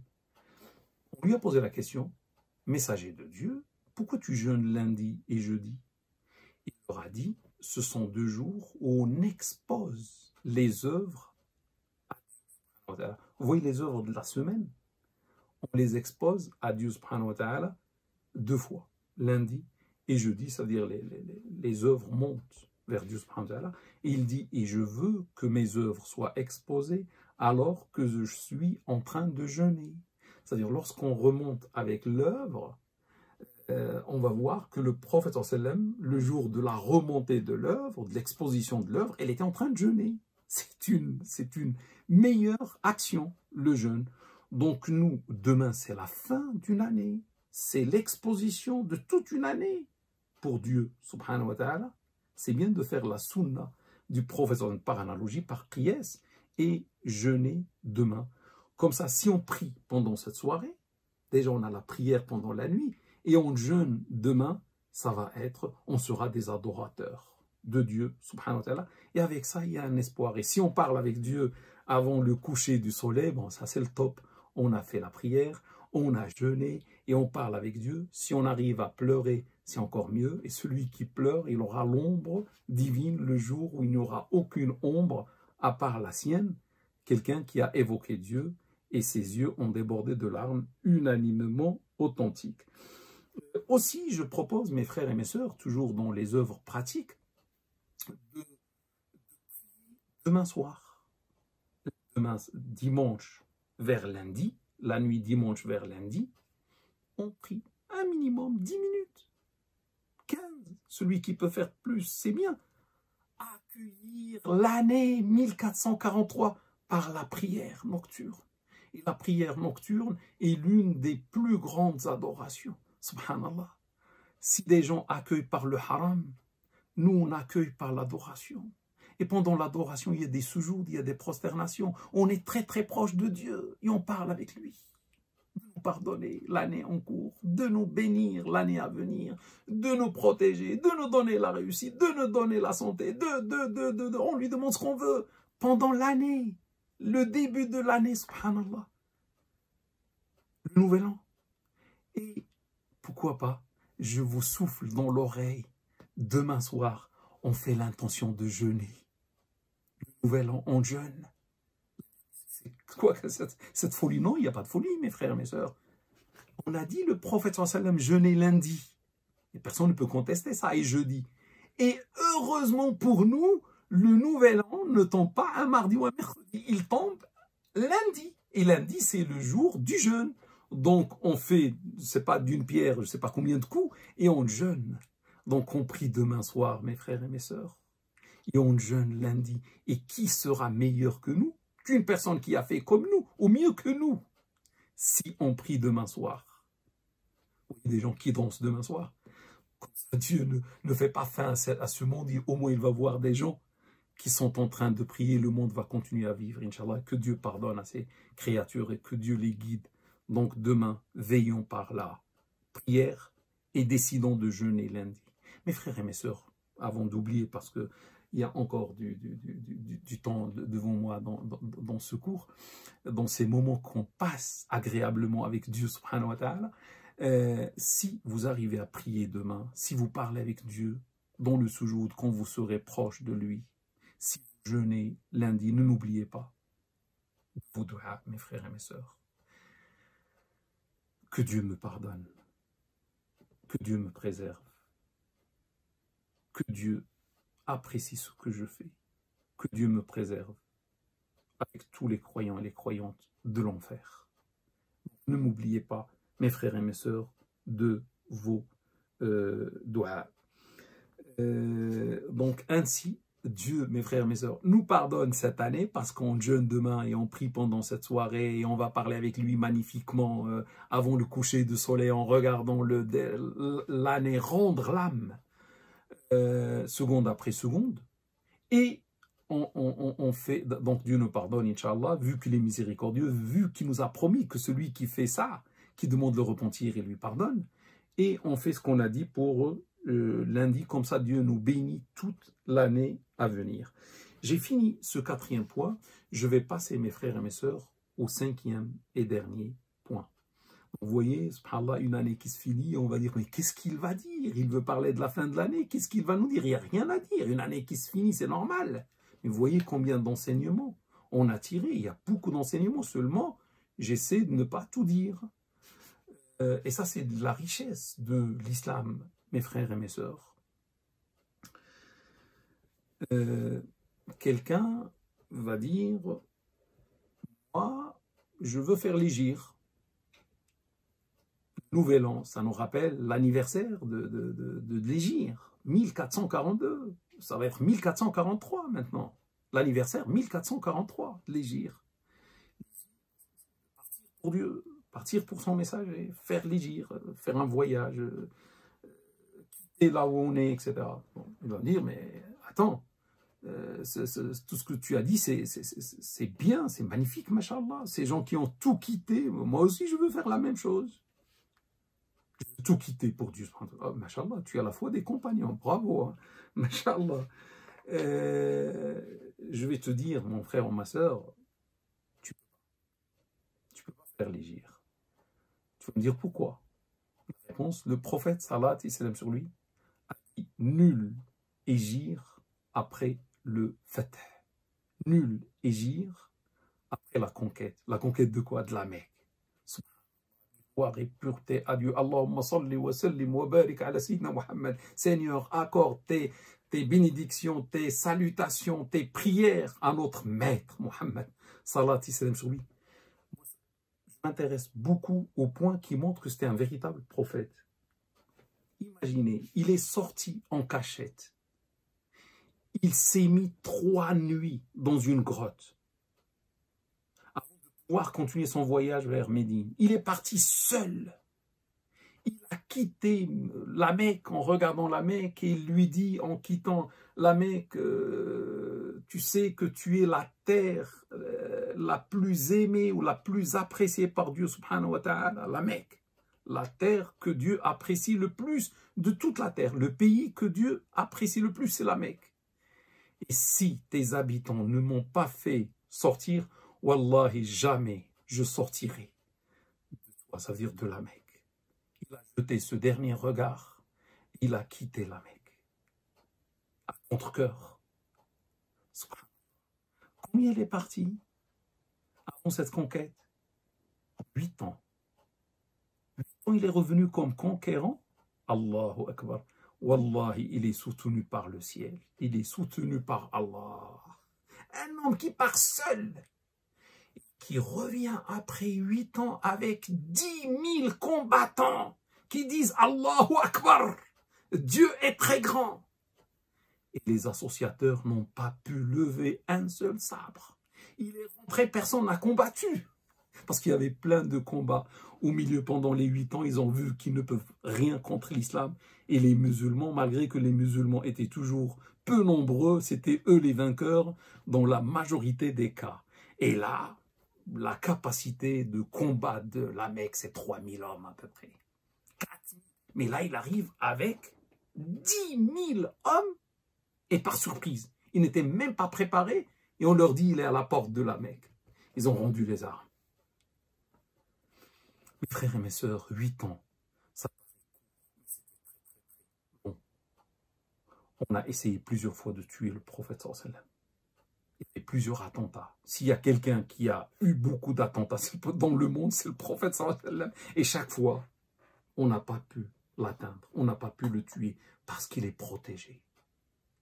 Par quelqu'un qui s'appelle Allah. Vous voyez, j'ai dit la mère des victoires, c'est l'hégire. Mais après, il y a une victoire, la victoire des victoires.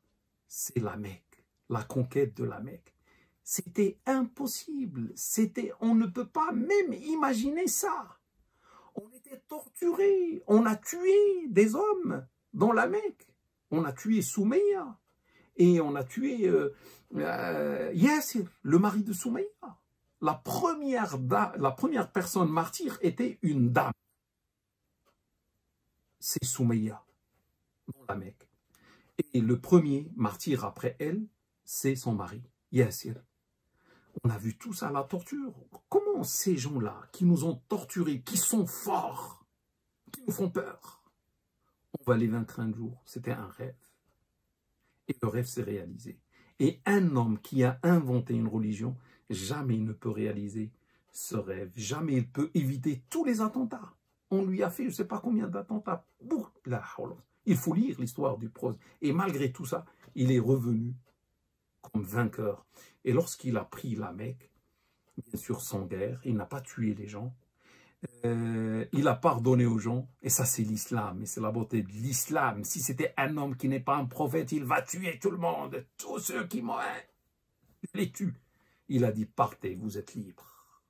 Il attendait, qu'est-ce qu'il va nous faire? Il a dit, partez. Le pardon de l'islam. L'islam c'est le pardon. Mes frères et mes sœurs, c'était l'année combien on a dit? 8. Il lui restait combien? 3 ans dans cette vie ici-bas. Allahumma salli wa sallim wa barik ala Sayyidina Muhammad. Seigneur, accorde tes miséricordes, tes salutations et tes bénédictions à notre maître Muhammad sallallahu alayhi wa sallam. Il lui restait 3 ans. À l'année 11 de l'Hégire, il allait mourir. 3 ans. Et après la conquête, il va revenir à Médine. Déjà une histoire que je ne vais pas raconter, l'état d'esprit des Ansari qui avaient peur qu'il reste dans la Mecque, qu'il ne revient pas avec nous à Médine. Et eux, ils aiment le prophète plus que leur vie. Ils ont laissé leur vie pour sauver le prophète à pas mal de reprises, à pas mal de batailles. On a vu ça. Et là, c'est la conquête. Peut-être qu'il va rester. Et là, il a montré que ce n'était pas un homme, c'était un messager qui tient sa parole, qui tient sa promesse. Il est revenu à Médine. Mais l'étoile, la star, la meilleure créature, c'est Mohammed. Salat salam sur lui. Tout le monde veut voir la star. Mohammed. Salat salam sur lui. Toute la péninsule arabique s'est convertie à l'islam. La victoire et la victoire et la victoire. Les villes se convertissent à l'islam, les tribus se convertissent à l'islam. Tout le monde, hommes et femmes, veut aller vers Médine, veut aller voir le prophète sallallahu alayhi wa sallam. Médine ne peut pas contenir tout le monde. Médine ne peut pas contenir aujourd'hui 1,7 milliard, 2 milliards de musulmans. C'est pas possible. Une ville va pouvoir peut-être contenir 12 millions, 16, 20 maximum millions. Et ça va être difficile, mais 1,7 milliard, c'est pas possible. Heureusement, Salat salam sur lui a dit nul hégire. Arrêtez, restez là où vous êtes.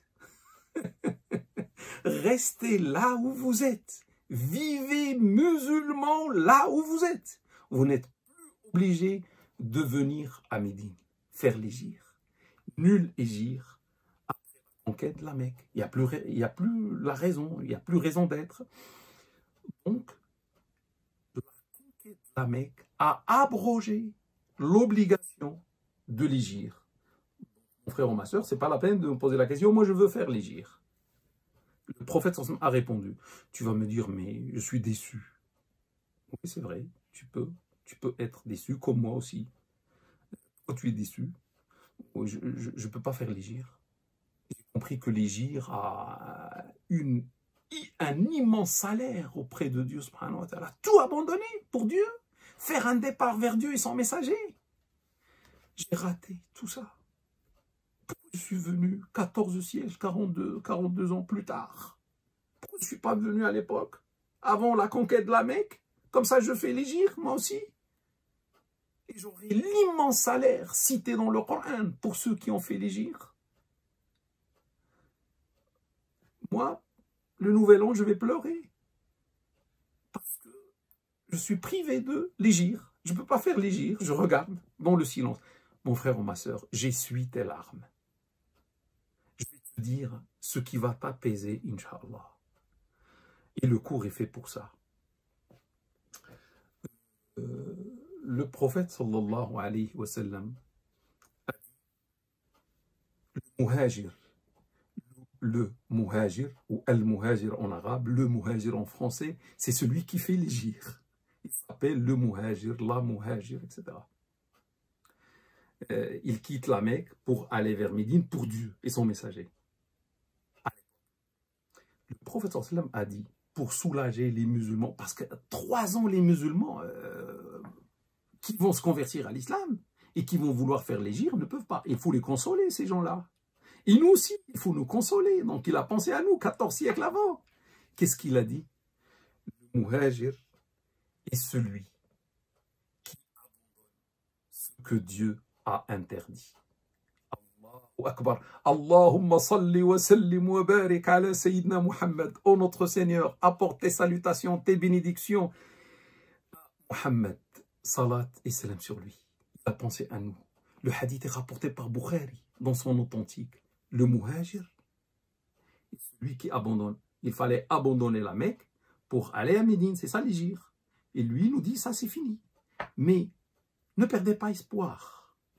Vous aussi, vous pouvez faire l'hégire. Comment on va faire l'hégire au messager de Dieu? Abandonner le haram. Tu connais la liste du haram? Abandonne le haram. Et tu auras accompli l'hégire comme à l'époque les compagnons ont accompli l'hégire. Le hadith est rapporté par l'imam Bukhari. Abandonne l'oubli, le rappel, abandonne la distraction ou l'indifférence vis-à-vis du Coran vers la récitation. Abandonne l'oubli vers l'évocation. Abandonne l'ignorance vers la science. Abandonne le mensonge vers la véracité. Abandonne la triche vers le sérieux. Abandonne la mauvaise fréquentation vers la bonne fréquentation pour Dieu. S'il te plaît, si tu as une mauvaise fréquentation, abandonne, fais l'hégire. De la mauvaise fréquentation, tu passes à une fréquentation vertueuse. À des frères et des sœurs qui ont la foi et qui vivent la foi. Ça va profiter à toi. Abandonne certains lieux pour aller vers la maison de Dieu.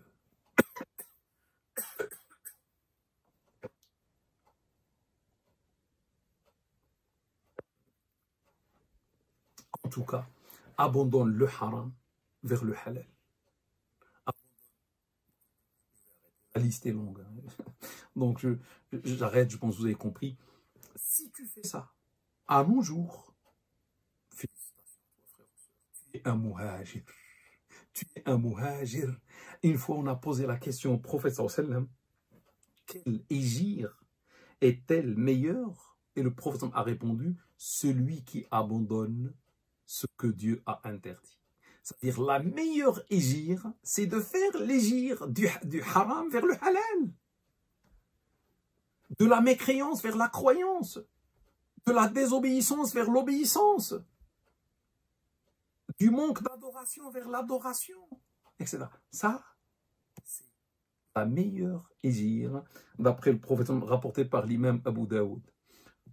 Voulez-vous que je vous dise plus que ça? Le prophète sallallahu alayhi wa sallam, il nous surprend. Allahumma salli wa sallim wa barik ala Sayyidina Muhammad. Il a dit l'adoration pendant la discorde, pendant la fitna. La fitna, c'est la discorde. C'est plus quoi faire, c'est la confusion. Les gens s'éloignent de l'adoration, les gens s'éloignent de l'islam, etc. Les gens vivent dans le haram en masse. Peu de gens s'intéressent à l'islam. Peu de gens s'intéressent à l'adoration.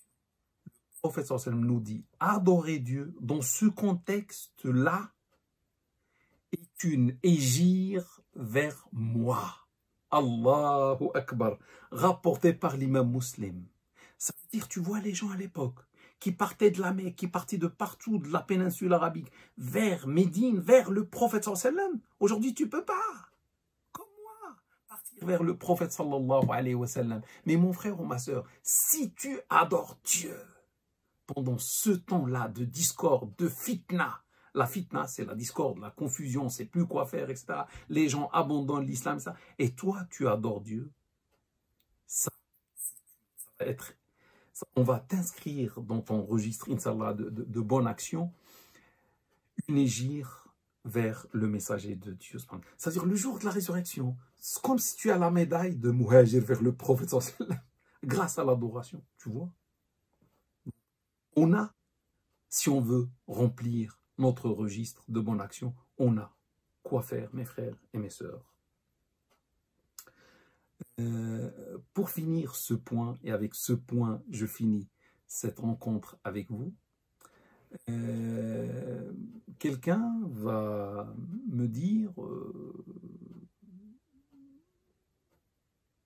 la France n'est pas un pays musulman.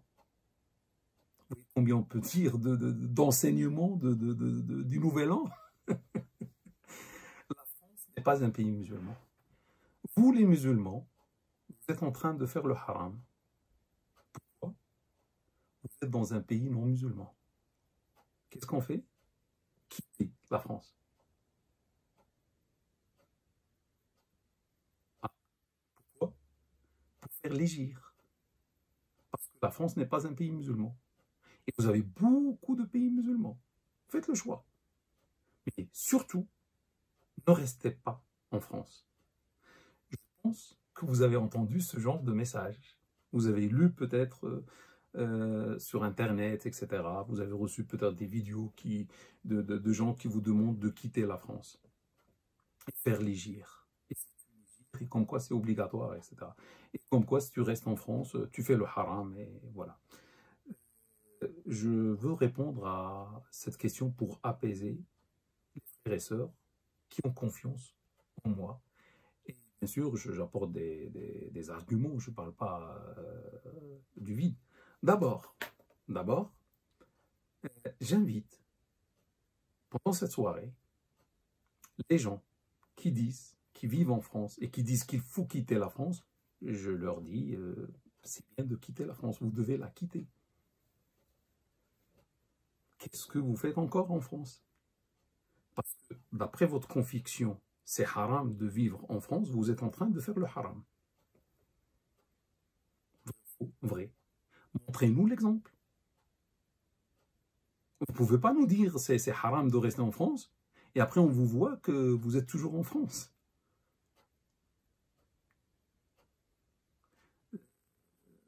Année, je sais pas, année 2003, il y avait un homme qui était un peu dur, rigueur, etc. Il disait aux gens de quitter la France et leur donner des destinations, etc. Et pourquoi c'est haram, etc. Et un jour, il a parlé avec moi, il m'a dit, toi l'imam, tu connais l'islam mieux que quiconque, tu dois donner l'exemple, tu dois quitter la France. Et moi, je ne cesse pas de dire aux gens de quitter la France. Et, frère, montre l'exemple. Si tu es convaincu que la France, en France, c'est haram, montre l'exemple. Moi, je ne suis pas convaincu que vivre en France, c'est haram, donc je reste. Mais toi, tu dois partir. C'est aussi simple que ça. Tu vas me dire, oui, des savants disent que c'est haram. Et je te dis, des savants disent que c'est halal. Et lorsqu'il y a divergence entre les savants, ça c'est un principe, on ne peut pas obliger les gens qui croient à des savants d'abandonner leurs croyances pour croire aux autres. Donc, si toi, tu crois, je ne parle pas de vous, hein, si toi tu crois à tes savants qui disent qu'il faut quitter la France, ben, fais ce que tes savants te disent. Les autres sont en conformité avec leurs savants. Ils croient à des savants, ils ont confiance à des savants, et leurs savants leur ont dit « vivez en France ».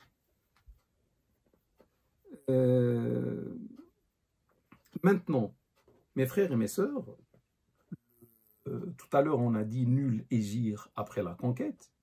Les savants ont dit il n'y a plus d'hégire. L'hégire est abrogé jusqu'au jour de la résurrection. On ne fait plus l'hégire. Sauf si dans un pays on t'interdit d'adorer Dieu subhanahu wa ta'ala. Si on t'interdit dans un pays d'adorer Dieu, tu dois faire l'hégire. Comme les gens ont fait l'hégire de la Mecque parce qu'on leur interdisait la liberté à la croyance et à l'adoration. Donc ils ont quitté. Si dans un pays, un jour, d'ici 1000 ans, je ne sais pas, on va interdire aux musulmans de faire la prière, le jeûne, le pèlerinage, etc., ben, ce musulman, cette musulmane doit quitter cette partie du monde. Sans ça, il n'y a plus d'hégire. Le prophète a dit nul hégire après la conquête. Et c'est unanimement authentique. Maintenant, je reviens à la France. Quand je regarde la France, je ne vais pas trop parler, vous savez tout. La France, la deuxième religion en France, c'est l'islam. Pourquoi je vais quitter la France? Alors que tout le monde, même les Français eux-mêmes, disent la deuxième religion en France, c'est l'islam. C'est vrai, depuis quelques années, il y a une montée d'islamophobie, mais quand même, il n'y a pas l'interdiction d'adorer Dieu subhanahu wa ta'ala. Comment dire, les gens qui ont quitté la Mecque, ce n'était pas pour l'islamophobie, c'était pour la torture, pour la tuerie, pour la persécution, pour l'emprisonnement, etc. Mais ce n'était pas seulement pour l'islamophobie. En France, la deuxième religion, c'est l'islam. Il y a des mosquées partout. Il y a des mosquées partout en France, du sud au nord, de l'est vers l'ouest, là où on va, il y a subhanallah des mosquées.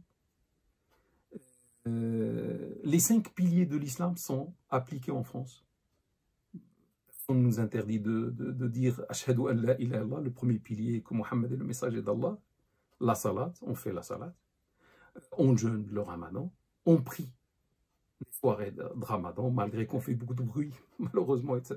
Parfois même à 1h du matin. Et on a le droit et la liberté. On fait le jeûne et on fait le pèlerinage. On va quitter la France. L'autre chose, mes frères et mes sœurs, la France est un pays de droit. Ce droit, cette justice qui n'existe pas dans pas mal de pays dans le monde. Je ne vais pas dire que c'est le premier pays, c'est un pays relativement où il y a le droit, peut-être moins que certains pays, mais mieux que beaucoup de pays dans le monde. En France, il y a la justice sociale, il y a des droits, il y a, etc.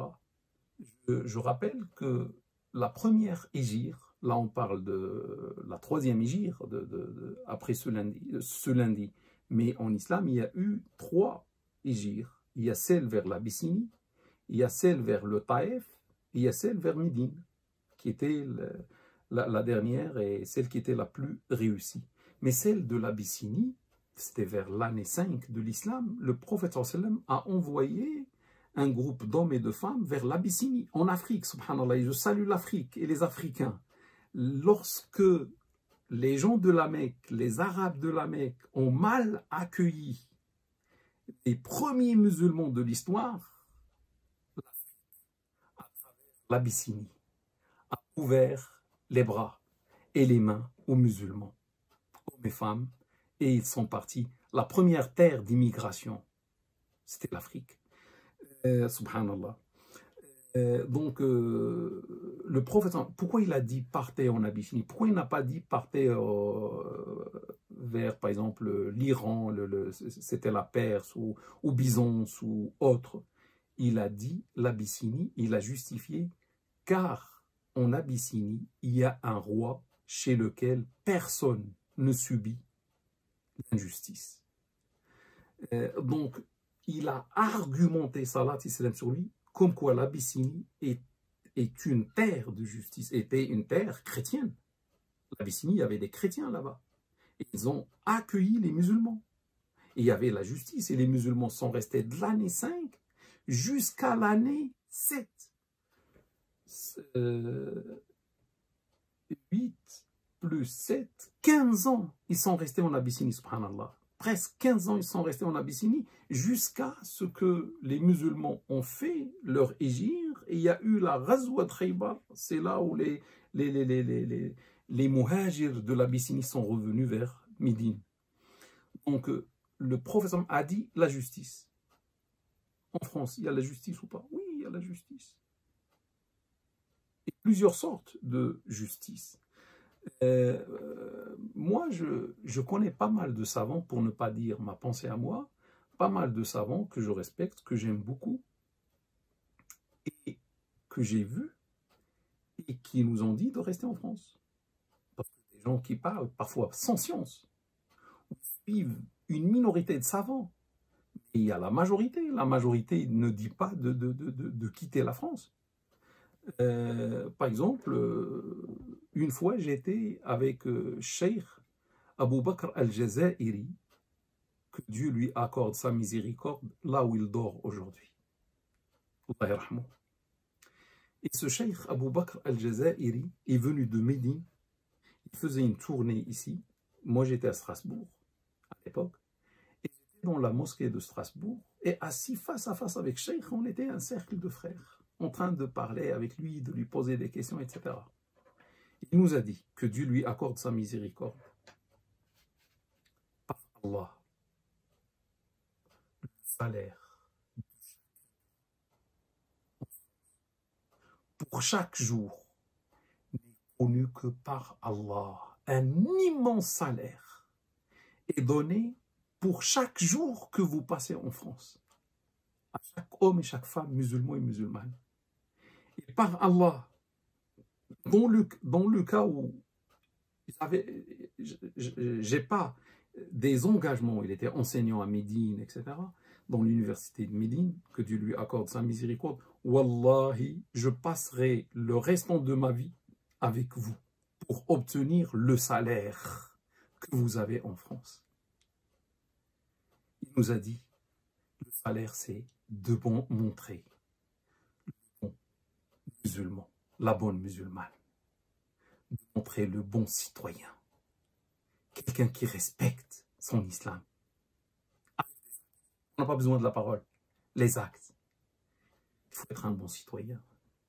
Il ne faut pas voler, il ne faut pas tuer, il ne faut pas vendre la drogue, il ne faut pas. Et il faut au contraire être véridique, etc. Et vous avez un salaire immense chaque jour. C'est un savant de Médine quand même, de Médine. Qui dit ça? Une fois, j'étais avec Cheikh al-Bouti, mon Cheikh al-Bouti, que Dieu lui accorde sa miséricorde, là où il dort aujourd'hui dans sa tombe, mort en 2013, martyr. On était avec lui dans une mosquée, et je me rappelle, comme si c'est aujourd'hui, il est devant moi, il est en train de parler. Il nous a dit, subhanallah, dans le passé, on interdisait le séjour en France et dans les pays occidentaux. Et nous, on a compris une chose, on a interdit, mais peut-être Dieu a voulu une autre chose. Une autre chose. Ça ne nous a pas dit que c'est interdit. C'est-à-dire, à un certain moment, tout le monde pensait que c'est interdit. C'était les années 60 du siècle dernier, les années 60, les années peut-être 70, mais après, ils ont vu. Cheikh al-Bouti, en 2007, que Dieu lui accorde sa miséricorde là où il dort aujourd'hui, je l'ai accueilli et on était ensemble et on a vu la mosquée d'Evry, là où je l'invitais pour des conférences pendant un colloque. Et il a vu le minaret, il était étonné. Il est rentré dans l'intérieur de la mosquée, il a trouvé une mosquée, masha'Allah, grande, magnifique, etc. Ça rappelle les mosquées des pays musulmans. Il m'a dit, ça existe en France? Donc, il a changé d'avis.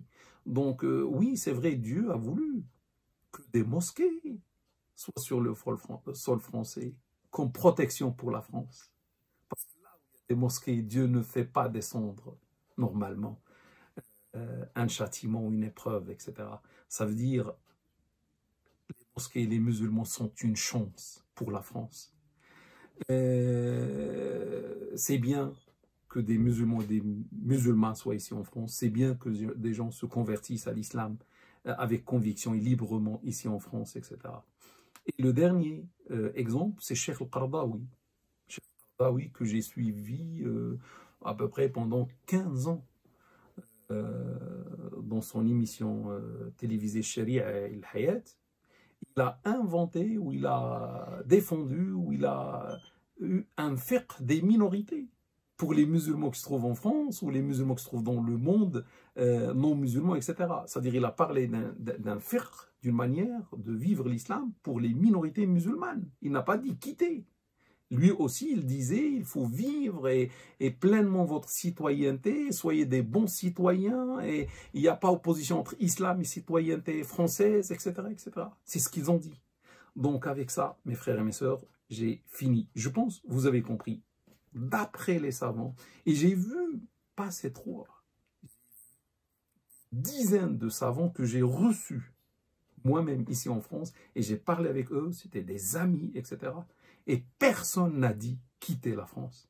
Il n'y a que les ignorants qui vont dire quitter la France, ou certains, une minorité peut-être, qui suit la rigueur, la dureté, etc., qui va dire de quitter la France, et on va quitter la France vers où?